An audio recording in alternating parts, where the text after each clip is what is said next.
Hello mga mamshi ko. Yan pala ang kaganapan ko kahapon. Ngayon ko lang na-upload kasi ngayon lang ako naka-edit at nag-voice over. Ayan guys. Galing kaming bayan ng aking asawa. Nagbili kami ng pang-ulam namin na bangus.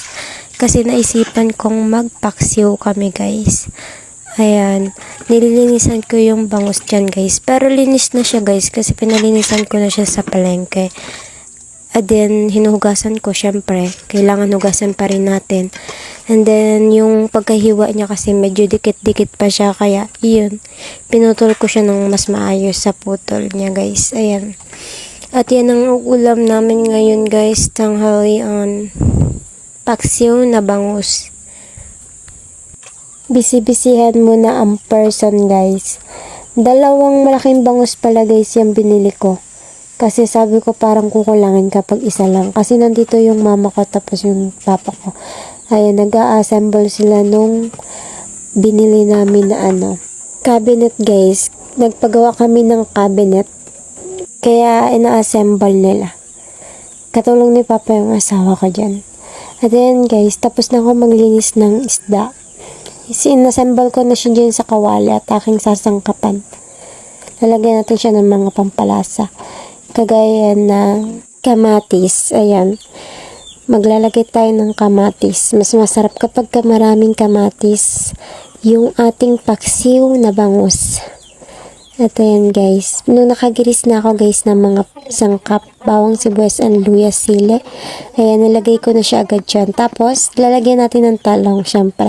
Mas masarap kaya yan guys kapag may talong yung yung isda nyo. Alam nyo ba, lola ko mahilig maglagay din ng ganyan.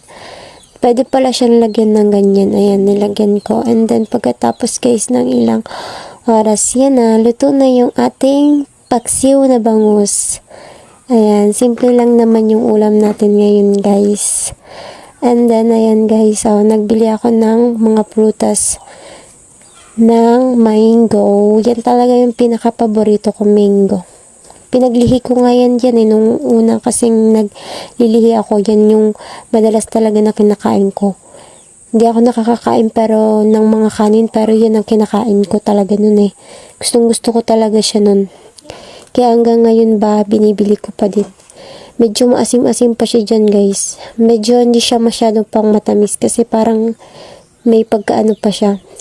Pero pag inaabot siya sa amin minsan ng 2 to 3, ayun, nagbabago na yung lasa niya. Nagiging matamis na siya. At lumabas ako, natadan ko sila ng pakwan. At taga-assemble sila ng cabinet. At si mama nagsusunog naman ng basura. Ayan, linis lang ng linis ang aking mama. Nagsusunog siya ng basura. At kinahaponan guys, ayan, nagpadagat kami. Ito lang naman yung kaganapan ko guys. Sobrang ikli lang naman. Chinika ko sa inyo lang yan guys. And then, wala nang iba. Thank you for watching guys. Bye-bye.